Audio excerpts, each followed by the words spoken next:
Hi friends, ఎలా ఉన్నారు friends? ఈ రోజు మనం మన పొరుగు దేశమైన శ్రీలంక గురించి మాట్లాడుకోబోతున్నాం. ఫ్రెండ్స్, ముందుగా చెప్పాలంటే శ్రీలంక యొక్క అధికారిక పేరు democratic socialist republic of Sri Lanka. ఈ దేశం భారతదేశం నుండి కేవలం 32 కిలోమీటర్ల దూరంలో ఉంది. శ్రీలంక వెస్టిండీస్ లేదా చీనాకు కంటే కొంచెం పెద్దది. ఈ దేశ జనాభా 2.19 కోట్లు. శ్రీలంక వైశాల్యం పరంగా 122వ స్థానంలో ఉంది. జనాభా పరంగా 57వ అతిపెద్ద దేశం. శ్రీలంక గురించి మాట్లాడే ముందు ఈ దేశ రాజధాని గురించి చెప్పాలి. శ్రీలంక యొక్క మొదటి రాజధాని అనురాధపురం. ఆ సమయంలో శ్రీలంక అనురాధపురం రాజ్యంగా పిలువబడేది. ఇప్పుడు కొలంబో శ్రీలంక రాజధానిగా పిలువబడుతుంది. కానీ శ్రీలంక యొక్క అధికారిక రాజధాని కొలంబో కాదు, శ్రీ జయవర్ధనపుర కొట్టే. అంటే ఈ దేశానికి 2 రాజధానులు ఉన్నాయి. ప్రస్తుతం కొలంబో శ్రీలంక యొక్క కార్యనిర్వాహక మరియు న్యాయ రాజధాని, శ్రీ జయవర్ధనపుర కొట్టే శాసన రాజధాని. ఈ దేశంలోని అతిపెద్ద మరియు అత్యంత ప్రముఖ నగరం కొలంబో. ఇది శ్రీలంక యొక్క ఆర్థిక రాజధాని కూడా.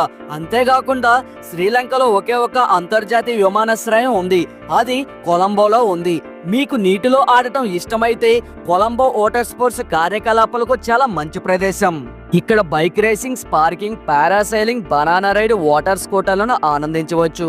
నగరంలో షాపింగ్ కోసం కూడా చాలా ఉన్నాయి. కొలంబో శ్రీలంకలో అత్యంత శుభ్రమైన నగరం.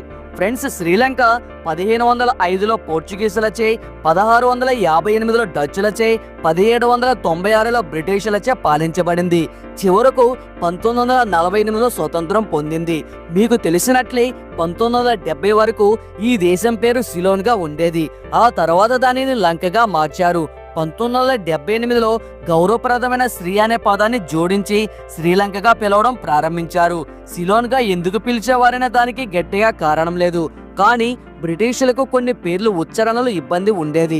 అందుకే వారు ముంబైని బొంబాయి, కోలకత్తాను కలకత్తా, చెన్నైని మద్రాస్గా, శ్రీలంకను సిలోన్గా మార్చారని చెప్తారు. శ్రీలంకను ఇండియన్ ఓషన్ యొక్క పేరు లేదా ఇండియా యొక్క ట్రేడ్ డ్రాప్ అని కూడా పిలుస్తారు. ఎందుకంటే ఈ దేశం చుట్టూ సముద్రం ఉంది, అది టూరిస్టులను ఎంతగానో ఆకర్షిస్తుంది. ఈ దేశం ఆకారం ముత్యం లేదా కన్నీటి చుక్కలా ఉంటుంది. శ్రీలంక యొక్క అధికారిక భాష సింహాలం. ఇది ఇక్కడ అత్యధికంగా మాట్లాడే భాష. ఆ తర్వాత తమిళం అధికంగా మాట్లాడే భాష. దేశంలో 74% మంది సింహాల భాష మాట్లాడుతారు.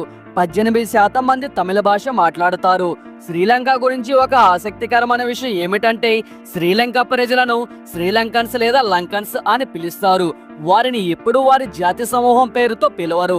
శ్రీలంకలో రామాయణంతో సంబంధం ఉన్న అనేక ఆలయాలు ఉన్నాయని అందరికీ తెలుసు. ఇవి భగవాన్ శివుడితో లేదా రామాయణంతో సంబంధం కలిగి ఉన్నాయి. స్వర్ణలంక లేదా అశోక లంకలో ఒక పర్వతం ఉంది. దీనిని ఆడమ్స్ పీక్ అని కూడా పిలుస్తారు. ఈ పర్వతం యొక్క పూర్తి పేరు రత్నద్వీప పర్వతం. ఈ పర్వతం మీద ఒక ఆలయం ఉంది. హిందూ మత విశ్వాసం ప్రకారం ఇక్కడ దేవతల దేవుడు మహాదేవ శంకరుడు పాదముద్రలు ఉన్నాయి. ఈ స్థలాన్ని శివోలి పదం లేదా విశ్వజ్యోతి అని కూడా పిలుస్తారు.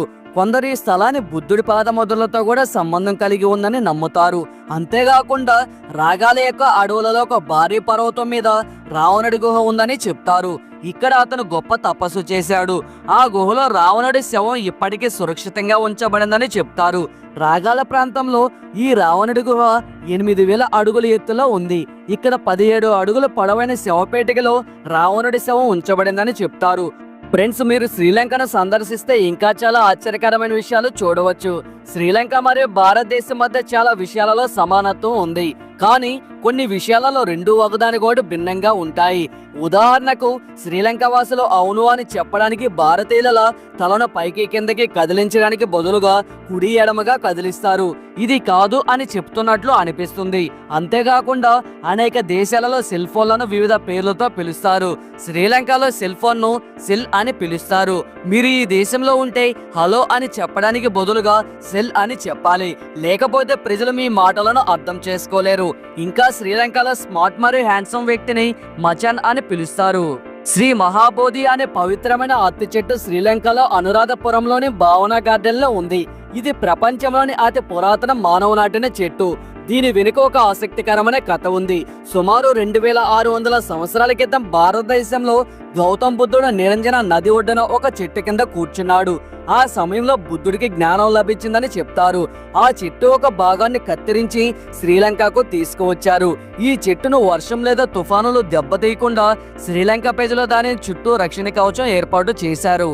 శ్రీలంక చుట్టూ కొండలు మరియు అడవులతో నిండి ఉంది. ఇక్కడి అడవులు ప్రపంచవ్యాప్తంగా ప్రసిద్ధి చెందాయి. దీనికి కారణం ఇక్కడి ఏనుగులు. శ్రీలంకలో సుమారు 20,000 ఏనుగులు ఉన్నాయి. కొన్ని ప్రదేశాలలో ప్రజల కంటే ఏనుగులు ఎక్కువగా కనిపిస్తాయి. శ్రీలంకలో రామాయణంతో సంబంధం ఉన్న అనేక పురాతన ఆలయాలు ఉన్నాయి. ఇవి భారతదేశంలోని ఇతర పొరుగు దేశాలలో కనిపించవు. రామాయణం ప్రకారం భగవాన్ రాముడు శ్రీలంకకు చేరుకోవడానికి రామసేతును నిర్మించాడు. దక్షిణ భారతదేశం నుండి శ్రీలంక వరకు తేలియాడే రాళ్లతో ఈ సేతు నిర్మించబడింది. ఇక్కడ ఒక ఆలయం ఉంది. ఇక్కడ బుద్ధుడి దంతం ఉంచబడింది. దీనిని శ్రీలంకలో ఎంతో భక్తితో చూస్తారు.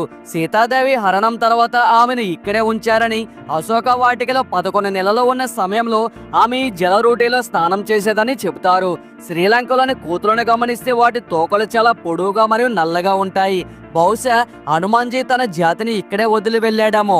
మీకు తెలుసా, ప్రపంచంలోని మొదటి మహిళా ప్రధానమంత్రి శ్రీలంక నుండి వచ్చింది. ఆమె పేరు సిరిమవో బండారనాయకే. ఆమె 1960లో శ్రీలంక ప్రధానమంత్రిగా ఎన్నికై 1965 వరకు ఈ పదవిలో కొనసాగింది. శ్రీలంక ఫ్రీడమ్ పార్టీ నాయకురాలైన సిరిమవో 2000లో గుండెపోటు కారణంగా మరణించింది. దాల్చిన చెక్క ప్రపంచంలో అత్యంత ప్రసిద్ధి మసాలాలో ఒకటి.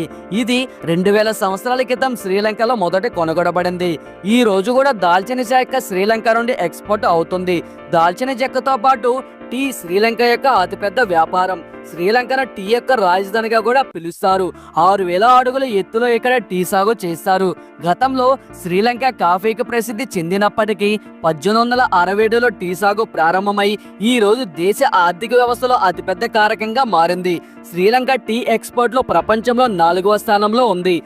ఫ్రెండ్స్, ఇది ప్రపంచంలోని అత్యంత అందమైన దేశం శ్రీలంక. ఇది మీకు ఎలా అనిపించింది కామెంట్ లో చెప్పండి. మీరు ఈ దేశాన్ని ఎప్పుడైనా సందర్శించారా? ఒకవేళ సందర్శించి ఉంటే మీ అనుభవాన్ని మాతో షేర్ చేయండి. ఈ వీడియో మీకు నచ్చితే లైక్ చేయండి, షేర్ చేయండి, అలాగే కామెంట్ కూడా చేయండి. మరియు ఛానల్ ని సబ్స్క్రైబ్ చేసుకుని పక్కనే ఉన్నటువంటి బెల్ ఐకాన్ ని క్లిక్ చేసి యాక్టివేట్ చేసుకోండి. Thanks for watching. నెక్స్ట్ వీడియోలో మళ్ళీ కలుసుకుందాం. జై హింద్ అండ్ జై భారత్.